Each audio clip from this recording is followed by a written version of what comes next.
Okay, good morning. This is Richard Hsu, host of Hsu Untied. This morning, I'm really thrilled to have with me as my guest Jeremy Utley, who's the executive director of the Stanford Design School. He's also co-author of a best-selling book called IdeaFlow, the only business metric that matters.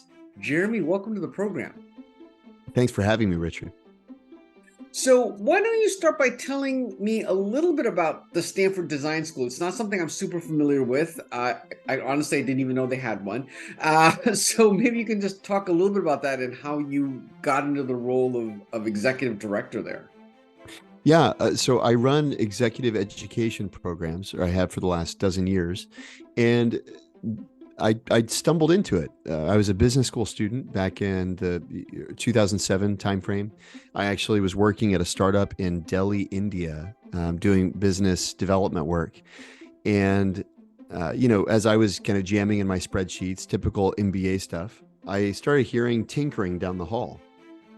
So I went down the hall, and there's a design team working on not just new products, but new strategy for the company. And as I started talking with them about what they were doing, I realized there's this whole world of creative problem solving that I've never even explored. I'm a finance professional by training. I was a management consultant. Then I went to business school. I'm very kind of straight up the middle, type A, straight A student.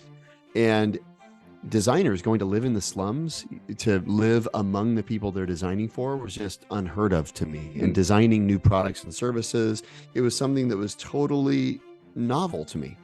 And I came back to Stanford. They started saying to me things like, "You're D-schooly," which I thought was an insult. And I said, "Well, you're D-schooly."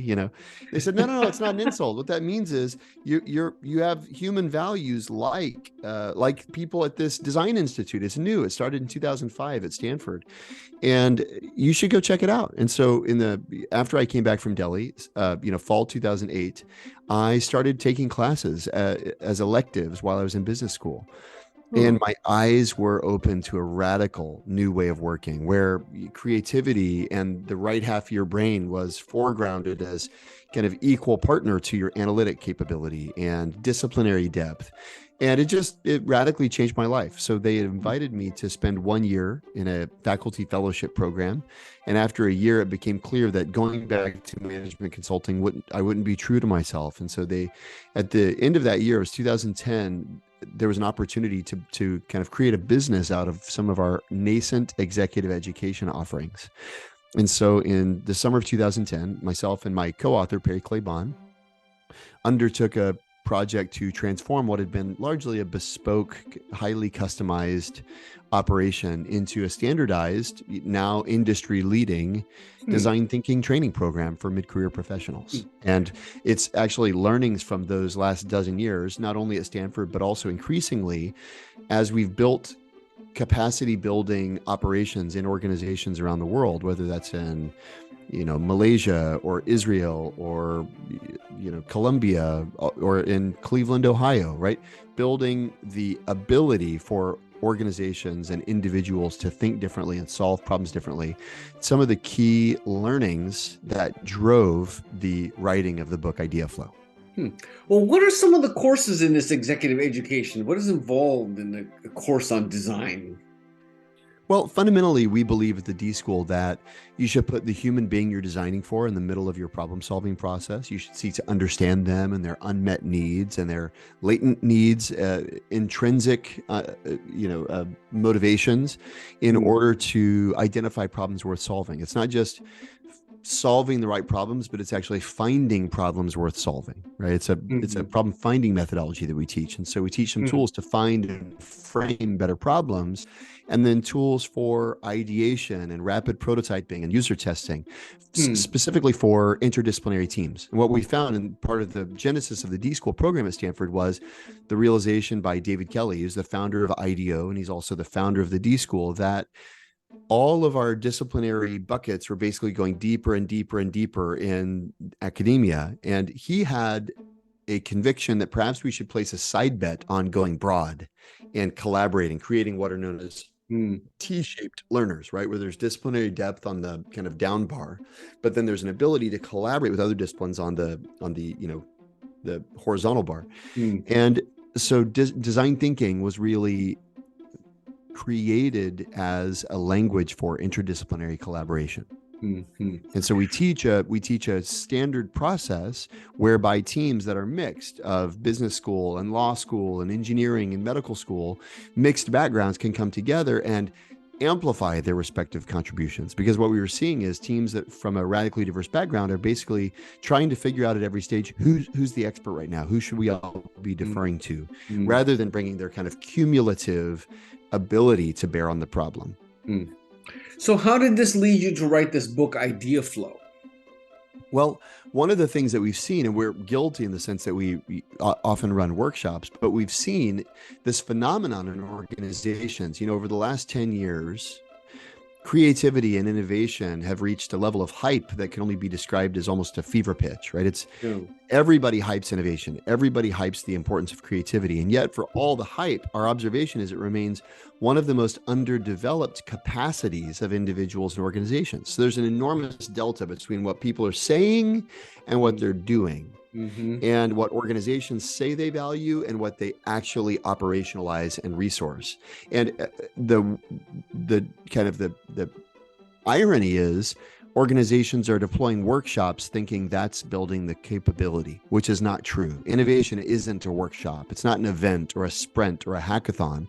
It's an ability. And if you want to nurture an ability, an event on the calendar is not going to deliver ultimately what you need. If you think about any of the other abilities, I don't know if you play the piano or paint or swim, if you stop swimming, you stop calling yourself a swimmer. Right? If you stop doing your scales, you don't call yourself a pianist, right? But for whatever reason, somebody attends a day-long workshop and they update their LinkedIn and they're forever known as an innovator. And we felt as we were leading programs that what was missing in the conversation was an attention to innovation, the muscle of innovation as a practice. And the ability really is a capability that can be nurtured or atrophied like any other muscle. And so the book is really an attempt to set the record straight on some of those pervasive myths that really keep individuals and teams and organizations from delivering breakthrough results more routinely.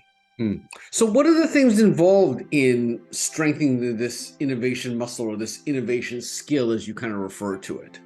Well, one simple thing is practice. It's so obvious that you almost don't even mention it. But if you think about an athlete, I love to tell the story of my little sister, who's an amazing volleyball player. If I go to the grocery store with Rachel and she goes to get a gallon of milk from the fridge, you know what she does, right? She opens up the fridge, she grabs a gallon of milk, and as she's walking back to the cart, she does curls with the gallon of milk, right? Why?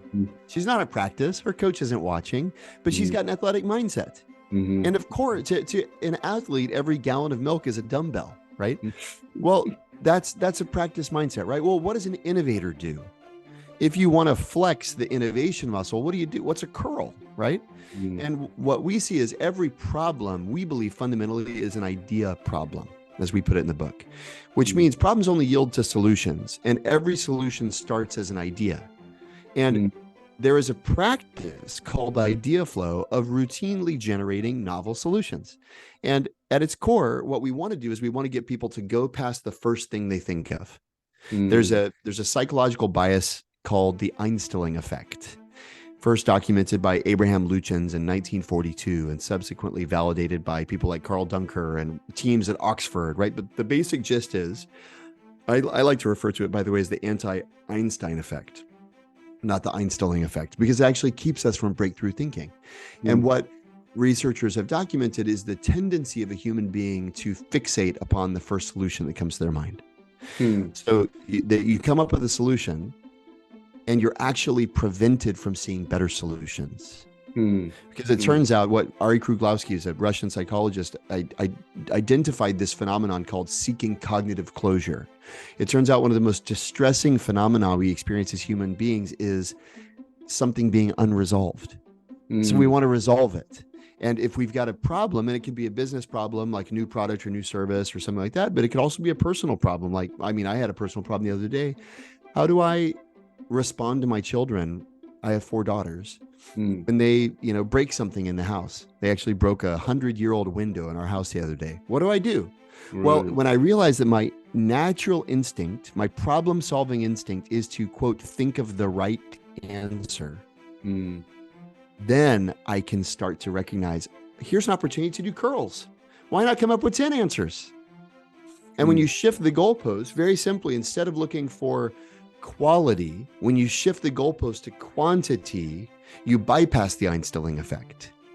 And this is all kind of inspired by some research by Dr. Dean Keith Simonson at UC Davis, who he just won a Lifetime Achievement Award from Mensa. Okay, he's a very sharp person. He's conducted longitudinal studies of breakthrough thinking, not only in the arts, but also in the sciences, for example. And what he's found is you want to get a good idea. The single most predictive variable of the quality of your ideas is the quantity of your ideas. Right. Linus Pauling said that, right? When after he won the second Nobel Prize, you want a good idea, you need to have a lot of ideas. But few people appreciate how many a lot is. How many is a lot of ideas? Do I need 20? Do I need 30? What the research at Stanford suggests is you need a couple thousand. Right? That doesn't mean, by the way, for every parenting challenge, I write down 2,000 ideas before I take action. That's not what I'm saying. But the point is, the volume of ideas actually required to get to really high quality is much, much larger than most people expect. In pharmaceuticals, it's more like 10,000 to 1, commercializable compound, right?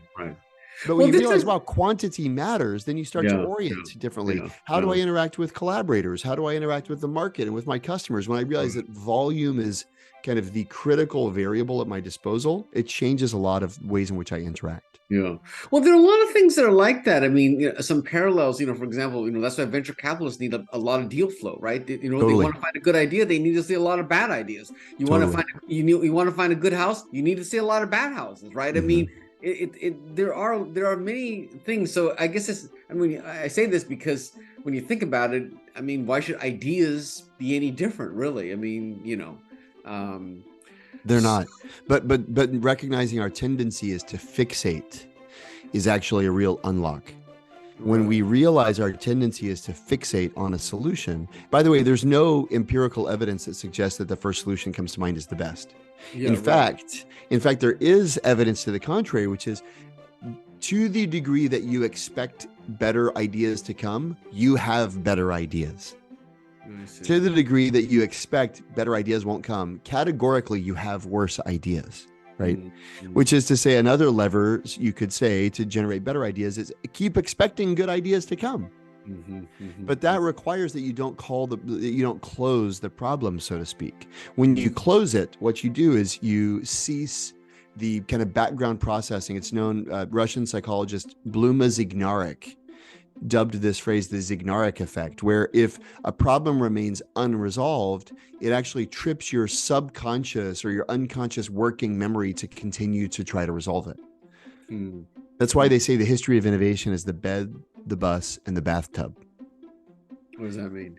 Well, there's so many of these errant thoughts that find our way whenever we're not actively fixated on the problem. Right? I see. It's that niggling kind of, challenge that's just kind of floating around in the back of the mind.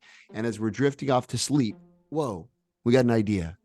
Or as we're kind of, going through the kind of autopilot turn by turn, we've got it, right? It's actually because the problem is unresolved and our subconscious is actually trying to resolve it. And so that's why if you look at one of my favorite studies, actually, was conducted by a gentleman named Donald McKinnon. He was a spy master in World War II. And after the war, he became obsessed with this question of practical creativity, productive creativity, as opposed to, I suppose, the frivolous kind, artistic kind. He studied architects. He felt that they were the perfect balance of kind of aesthetic sensibilities, but then also real world kind of seismic. They had to deal with real pressures, gravity, etc. So he studied some of the most eminent architects of the day. He actually surveyed all living architects. And he said, who are the premier practitioners in the field? And then he studied them. He did anthropological studies, morning till night, all that stuff. And then he studied others. And I presume he didn't tell them they were not particularly the best, but he studied them and he contrasted them. And one of the two things that he found, one that's just fun, we'd have to have a whole other podcast to talk about this, but he found that the most eminent architects were far more likely to play than their counterparts, which we can talk about that later. But the other finding which has bearing on this conversation is the most eminent architects were those who delayed decisions. And he found that this was a maddening tendency among their kind of productivity minded associates and colleagues, right? Because there's a certain kind of the productivity worship is profound, right? We love feeling that our progress is perfectly mapping to the time we've spent on something. We want there to be a linear relationship, right? Where 50% of the way through the project, we're 50% of the way done. But what he found is that there's actually this almost, you could think of it as a trough of despair over time, where with the folks who have the best output, they tend to delay their decisions. Famously, Frank Lloyd Wright, when he was developing Falling Water, probably the most famous residential development of the 20th century, he didn't approach the drafting table for months. And then the client called and said, I'm on my way into the office to see drawings. And he approached the drafting table and really fleshed out what became Falling Water. This is maddening to folks in the office who want to be making a little bit of progress every day, right? That's visible but what McKinnon found is when these eminent architects delayed decisions, what they did was they kept themselves open to new information. And by keeping themselves open to new information, they actually were able to assimilate better combinations and ultimately deliver a better product. Now, is there some natural skill that's involved? I mean, aren't some people better able to come up with ideas than other people or solve problems? I mean, some people just seem more naturally able to generate ideas and solutions. No? What is your experience with that? I mean, my feeling is, having studied and coached folks across disciplines, across geographical backgrounds, across, socioeconomic backgrounds, it's a learned skill. And there's some people who maybe have received more encouragement, who maybe there's certainly there's a healthy part of nurture in the development of ideas. But basically, if you think about what is creativity, fundamentally, what is creativity? Ideas? I don't know. Yeah. If we don't have a definition, how can we possibly, a leader will say, how can I pull the creativity out of my team? And I say, well, what do you mean by creativity? And usually they go, I don't really know. Well, then it's going to be really hard to pull it out of your team, right? So what is creativity, right? Well, my favorite definition is from a 7th grader in Ohio who says, creativity is doing more than the first thing you think of. I love that. One, because it has no reference to the arts, which is great. But two, because it speaks to that Einstein effect, the tendency to do the first thing you thought of, right? And creativity is the instinct to push beyond your desire to be done with something, right? That's the creative impulse. Well, then, if going back to your question of aren't some people just better at it? I would say we've been conditioned. And a lot of times it has to do with the censor, self-censorship. And there's environmental factors certainly that play a predominant role in one's tendency towards self-censorship. Because, if you're hearing all the time, no, that's a bad idea. That's ridiculous. That's absurd. You start to tell yourself, never mind. I'm not going to think of any more. All my ideas are dumb, right? Charles Lim he's a MIT researcher who conducted some fMRI studies of freestyle rappers and jazz musicians. And one of the things that he found is he studied their brain scans while they were in their flow state, is that there was a part of their brain that wasn't receiving blood flow.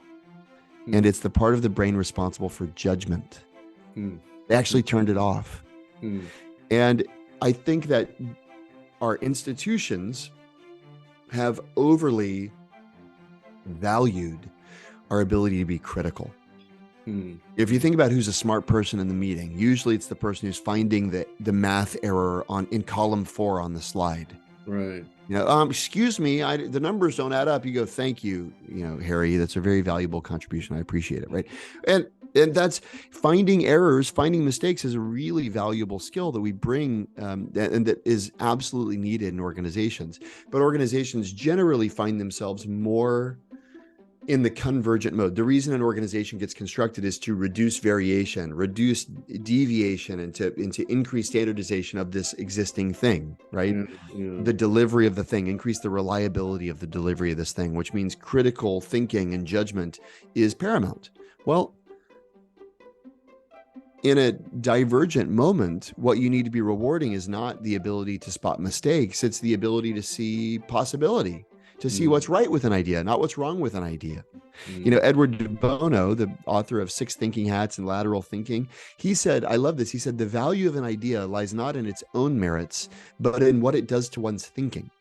And when you start to realize, wow, okay, when I'm in a meeting, if my attitude is, what do I think of this? What do I think of that? What do I think? Then I'm in a judgmental mode. And if I want to flip, how do I flip? Well, stop thinking, what do I think of this? And start thinking, what does this make me think of? And many times that simple, subtle, it's almost just a semantic shift. But we call it the D school, we call it being sparkable. Are you willing to be sparked?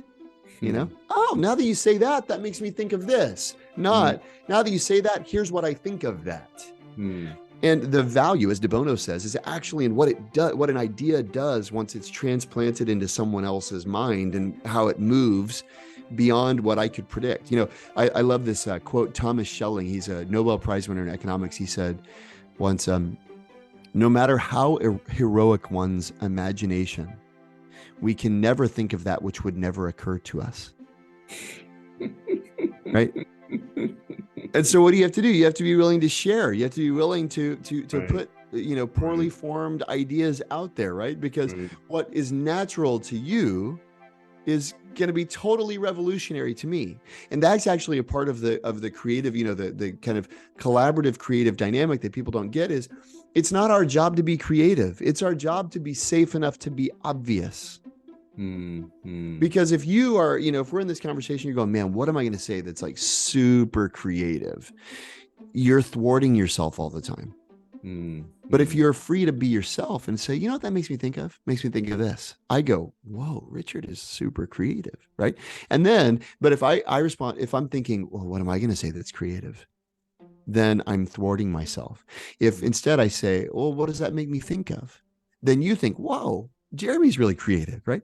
And if you can do that in a team, the reason that teams struggle to be creative is because they all think their job is to be creative. But if you're willing to be obvious, if you're, as my colleague Dan Klein at Stanford says, if you'll dare to be obvious, then we can collectively get somewhere none of us could have imagined before, because we're kind of doing this leapfrog activity where we're spiraling beyond any one of our kind of frame of reference. Now, let me ask you, when you encountered this thing, how would you have rated your own innovation muscle? Would you say you were pretty good at it, or were you guilty of this thing where you just thought of the first good idea, or, you know, an idea that works and just stopped there? I mean, where were you in this kind of journey? Because I'm assuming you've also expanded your innovation muscle and thinking in this process. Exponentially. It's funny you asked that. It's one of the first times an interviewer has asked me that, by the way. So that's hats off to you. You're probably just being obvious, not creative, but it's still, but it's a wildly creative experience for me, having been on a bunch of podcasts recently. You know, for me, I'll never forget, actually, this is a cool story. I was a student, fall 2008. It was a second year business school student at Stanford, taking my first design class, and they had given us this project called Reinvent Ramen. Very simple.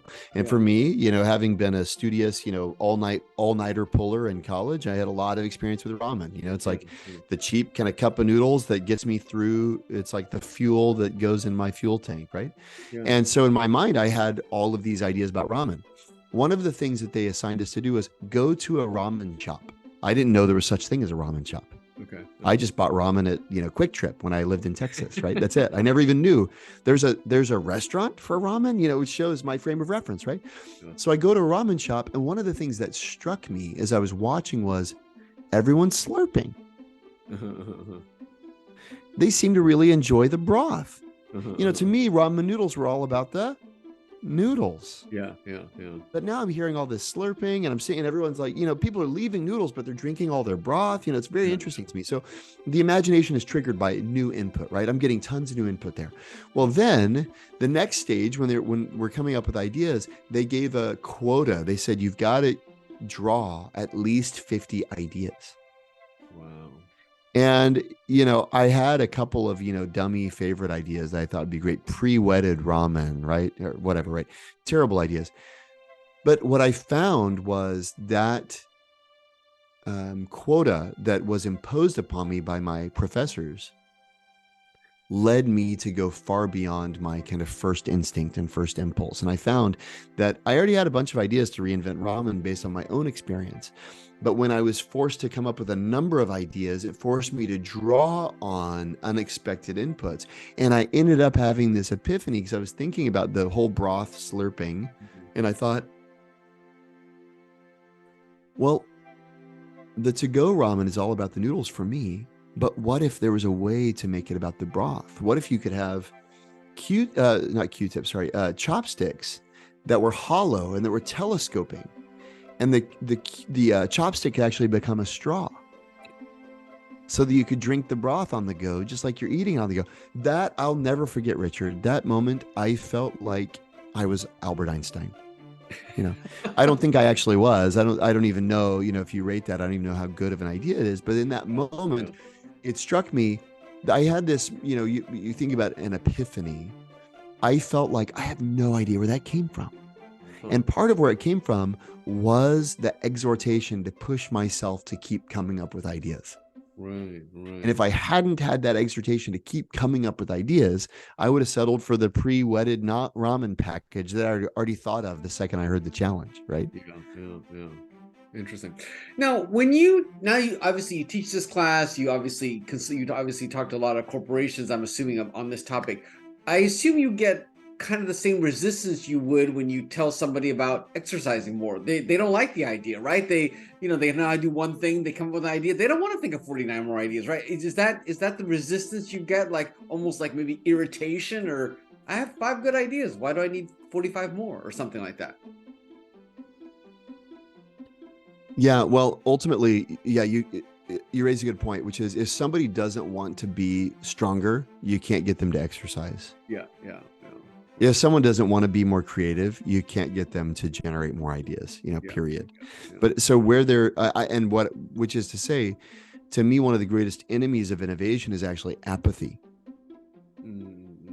And one of the real innovations of design thinking as a methodology as introduced into the world is by putting the notion of empathy at the center of the process, a real care for and interest in the needs and life of another person. What you're really trying to do is you're trying to address the apathy quotient there.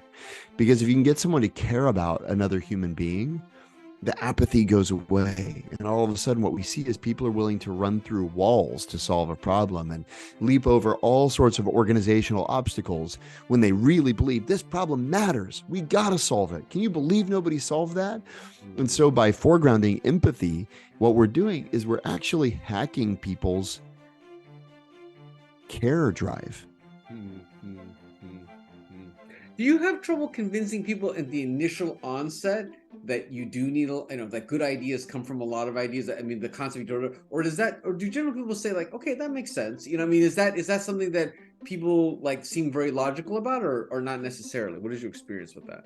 Well, you can just do a simple activity, right? I mean, I do this often in lectures. I'll say, okay, everyone, I even built a little chat bot to make it fun and playful, right? I built a chat bot and it basically says, write down a problem that's on your mind right now, something that you're looking for the right answer to, right? And they do it. And then I say, what's the answer that you're considering, or the solution you're considering? They write it in. And then I just say, what's the total opposite of that? And they write that down. And then I say, what's your favorite brand? They go, Nike. And I go, well, what would Nike do to solve the problem? They think it's something else. What's your favorite retailer? Amazon. What would Amazon do? What's your favorite restaurant? The Olive Garden. What would the Olive Garden do, right? And I just do it's a kind of a back and forth there. And then I just show them, after 10, I just say, you just came up with all these ideas. Which one's your favorite? maybe 5% of people say that number one is their favorite. And so by giving this visceral experience, I go, whoa. And it took me 3 minutes. It's not like we're not giving you hours, right? It's not like it's an incredibly onerous thing to do. It's a 3-minute activity. But in 3 minutes, I realized, well, then you go, well, what can I do with the next 3 minutes? How much better of a, and for me, going back to I mentioned my kind of parenting challenge, I remember distinctly my wife and I are standing in the kitchen, this 114-year-old window, our house built in 1908. Okay. 114-year-old window is shattered all over the floor. And not only is it dangerous, it's also a real bummer because it's irreplaceable. And we go, okay, what are we going to do? And are you a parent? Yeah, definitely a parent. Yeah. Okay. So, so if you're like me, it's like my list of consequences is relatively short, right? It's like I can ground them. I can take away their devices. Yeah. Did we talk about grounding them? It's like, that's kind of it, right? Well, I said to my wife, we should do an idea quota. And she, of course, rolled her eyes as any wife of a professor would when he references his, book material. She's like, come on. I'm like, we should. So we did. Richard, our 10th idea was way better than anything we had come up with, like, standing there hemming and hawing in the kitchen. And it only took a couple minutes, right? It's not like it takes a lot. Like, we would have spent 2 more minutes, debating over grounding and taking away devices, right? But by just shifting and saying, let's not be judgmental yet. Let's just let's be deliberate about entering this generative space just for a second. We created the possibility of going beyond the norm. Right. One of my favorite quotes ever. I don't know why, but you've pulled these quotes out of me today. One of my favorite quotes is David Ogilvy. He says, the majority of business people are incapable of original thinking because they cannot escape the tyranny of reason. And that what you see, censorship, the tendency to censor myself is the tendency to be reasonable. Right. And when people see just by allowing themselves to be unreasonable just for a moment, a lot of times it triggers something that's reasonable and better. One of my favorite students is I coach executives all over the world. She's an executive in Singapore. And I was asking her about doing her daily idea quota the other day. She told me, Jeremy, my best ideas always come after I tell myself it's okay to think of something illegal. She said, it's not that I'm, and she started to, apologize. I said, you don't have to apologize. I get it. And she goes, it's not that I'm going to do something illegal. I said, no, I get it. But there's something about allowing myself to think of what's against the law here. It just releases all of this, the tyranny of reason. All right. Since I am parent, what was that 10th idea? Yeah. So the 10th idea was to have the eldest girl who actually slammed the door and broke the window teach her 3 little sisters a lesson, because we homeschool our kids, a homeschool lesson on why our household rules aren't arbitrary. Oh, interesting. Oh, very interesting. Oh, wow. She's got to own it. She's got to talk about that, right? It's this amazing solution that it's not like I didn't invent the hovercraft, right? We can have this expectation on innovation that it's got to be something no one has ever thought of before, right? But the truth is, what you need is something that as soon as you say it, you go, well, yeah, that is way better. That's actually what you want. Yeah. You want the solution. You go, wow, that's way better than grounding her. Yeah, right? Yeah, totally. So let me ask you, Jeremy, I mean, you obviously speak about this topic with incredible passion, and it does sound like you really stumbled in this. You talked about how the design school was making some sounds down the hallway, literally. Are you kind of reflecting on it now? Are you surprised or not surprised that you took such an affinity to this topic? I mean, you know what I'm saying? I mean, I realized you didn't start this way. You were a management consultant. You were getting an MBA. Right. Maybe you were going to be a McKinsey, whatever you said you were doing, management consulting. And then you kind of got side-shifted to this. I mean, but when you look at yourself now and your personality, are you, does it all really make sense that this just suits you much better than, running spreadsheets or whatever? Yeah, I was always a disgruntled management consultant, I should say. I mean, there were a couple of projects to my former employer's credit. There were a couple of projects that I really felt I shined. They were very unconventional projects, and they tended to be more D-schooly in nature, meaning they're more human oriented, they're more qualitative. They required, one of the projects I remember that I did in my consulting days was we had a private equity client that was considering making an acquisition of a motorcycle accessories roll-up company. So they had a seat manufacturer, a chrome manufacturer, a exhaust manufacturer, all brands under their umbrella. And this private equity client was trying to figure out, should they buy? What's the valuation? Mm-hmm. I was dispatched to spend several days in biker bars talking to bikers about their favorite products. That is fundamentally an ethnographic design challenge, right? Now, the consulting firm didn't call it that. They just want to do like a market scan, right? Right. But I was, so every day showing up in my cowboy boots and my jeans and my flannel shirt, I used to relish walking into the office. Everybody's wearing suits and I'm in a flannel shirt and I'm going to the bar and it's work. Right. But so all that to say, it's not that, it'd be a mischaracterization to say that all, consulting work isn't a fit. And this is perfectly a fit. There's some stuff about my current job that I'm not a big fan of. Right. So it's never 100-0 in any context. Right. But I do think that there's a very, very narrow band of what we have deemed to be permissible in terms of professional opportunities, and for me, I'm a finance guy. Why did I study finance? Because it was the best program at my school. Other than accounting, UT had the #1 accounting program in the nation. And I just couldn't bear to spend 4 years doing that. But I had the #5 finance program in the nation. I thought, top 5, that's okay, right? I'll do that. And then, most of my classmates went into investment banking. I knew I did not want to do investment banking. The only job better than investment banking is management consulting. Right. And since McKinsey didn't recruit at UT, I went to the next best firm, which is BCG, right? Yeah. And so for me, all of the decisions I had made was, is it the best? Is it the best? Is it the best? Okay, then I'll do it. Is it the best? Okay, then I'll do it, right? And that's a very, very narrow band. I mean, I never knew anything about entrepreneurship. Right. That was not in my frame of reference whatsoever, right? I never knew anything about starting a business or about sales or lots of other things that I think I'd probably be more well suited to. But business school, and maybe you could just say time for that matter, dramatically expanded the consideration set I was drawing from over time. And I think I was fortunate enough to encounter this radically better fitting opportunity at a time when I was positioned to make a change. It's not to say it wasn't without a cost. And I did have to, there are sacrifices I had to make. But I tend to think that if we give ourselves a little bit more permission to deviate, we'd end up a lot better. I personally, I've observed this among incoming freshmen. I don't teach a lot of undergrads. It's mostly grad students, but you get the occasional undergrad, or I'll talk to, friends' kids that are applying to college and things like that. The number of incoming freshmen who supposedly know what they want to do with the rest of their life is deeply troubling. Do you know what you want to do the rest of your life, Richard?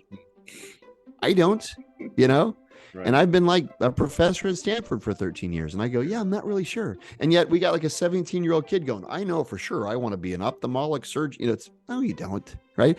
But why? Why are all of our children that way? Well, think about the last time you talked to a 16-year-old. What's your go-to question? Do you know what you're going to study? You know what you're going to be when you grow up, right? It's so unhelpful, right? And yet, again, I don't know if it's because of awkwardness or because, whatever social norms, we end up doing things that reinforce these false beliefs about, well, I got to know what I'm going to do. Everybody's always asking me, what if I said the honest thing, which is, I have no idea. It's fine for a Stanford professor to say he doesn't know what he's going to do because, people are like, well, but he's accomplished, right? But there's something, it's for some reason considered a demerit if someone's 17 who has, by the way, exponentially fewer data points off of which to be making this decision. If they're willing to be honest, that's a punishment, it's very backwards. So for me, what I wish for and what I do with my own children is you don't need to know. You need to be exploring. You need to be asking questions. And I'm not totally of the camp of, follow your passion, I'm of the Cal Newport school of thought, be so good they can't ignore you, do something really well. I tend to believe that is true. Yet I feel we determine what we can do well far too early and with far too little actual meaningful input. And what we end up doing most of the time is not saying what can I do well, but what seems like there's sufficient rewards for me to learn how to do it well.